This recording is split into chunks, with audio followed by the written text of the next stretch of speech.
Cześć, nazywam się Ania Dobrowolska, jestem historyczką, socjolożką, pracuję na Wydziale Socjologii Uniwersytetu Warszawskiego i jestem autorką książki Nie tylko chałupy, naturyzm w PRL.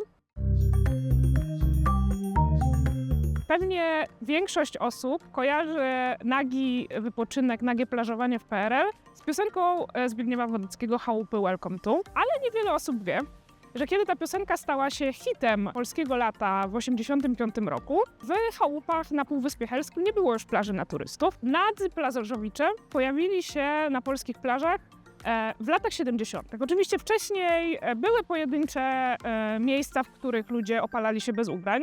Jest to rzecz stara jak świat. Natomiast rzeczywiście taką o popularności nagiego plażowania możemy mówić w latach 70.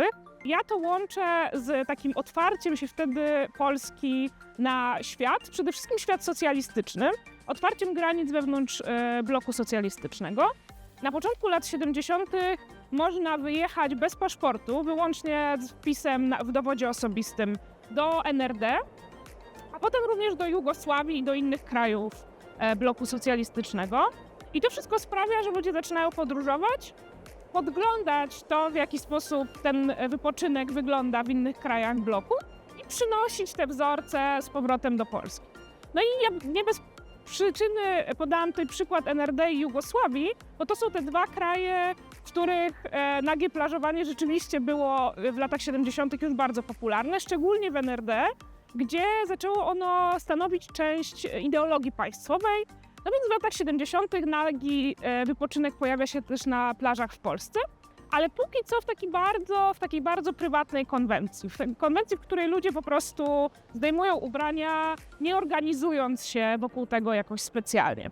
To się zmienia na początku lat 80. w kontekście narastającego kryzysu gospodarczego, ale też kryzysu politycznego, którego kulminacją jest stan wojenny.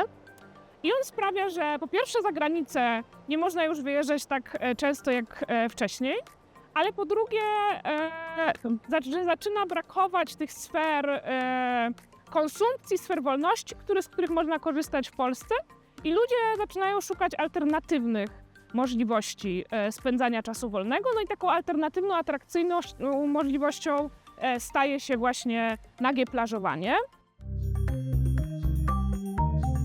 Popularność chałup jako miejsca wczasów i nagich wczasów sięga już lat 70., a na początku lat 80. w ramach tego właśnie coraz bardziej organizującego się ruchu pod wodzą Sylwestra Marczaka do chałup corocznie przybywają naturyści na zjazdy. I to się zmienia w 1983 roku, kiedy o naturyzmie zaczyna pisać tygodnik Veto.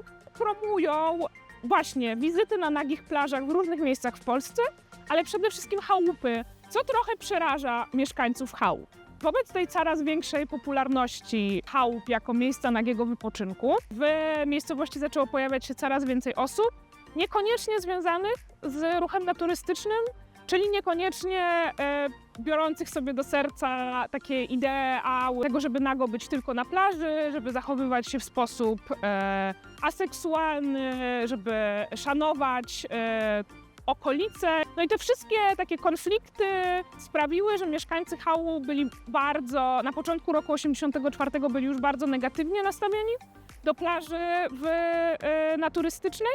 A okazja nadarzyła się w czerwcu 1984 roku, kiedy miały się odbyć pierwsze po stanie wojennym wybory do rad narodowych. To był taki PRL-owski odpowiednik dzisiejszych rad gmin. I oczywiście, że wybory nie były wolne, nie były demokratyczne, ale były ważne propagandowo i ważna propagandowo była frekwencja.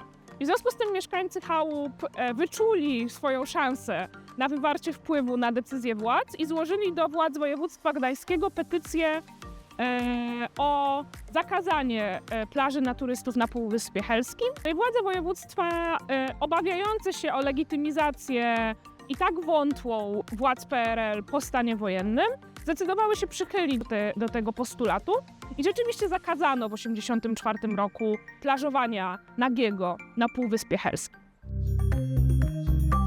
Piosenka z Zbigniewa Wodeckiego powstała co prawda w 1984 roku, ale swoją premierę miała dopiero w 1985 roku. Była hitem lata 85 i w momencie, w którym ona opowiadała o chałupach jako miejscu, w którym odbywają się wybory Miss Natura, w którym właśnie można uciec z PRL w taki metaforyczny sposób, wyobrażając sobie, że jest się na plaży w Barbados Galapagos, to wtedy w chałupach na turystów już nie było. Za plażowanie nagie w chałupach można było dostać srogi mandat, a zjazdy odbywały się w zachodniej części polskiego wybrzeża, właśnie w Rowach, a potem przeniosły się do Lubiewa koło Międzyzdrojów. Warto wrócić do tej historii naturyzmu w latach 80. Obecnie, kiedy dyskutujemy bardzo dużo na temat kwestii takich jak autonomia cielesna, kwestii dotyczących moralności polskiej i konieczności jej reformowania, roli Kościoła w życiu publicznym, wydaje mi się, że bardzo wiele tych dyskusji ma swoje korzenie historyczne i że lata 80.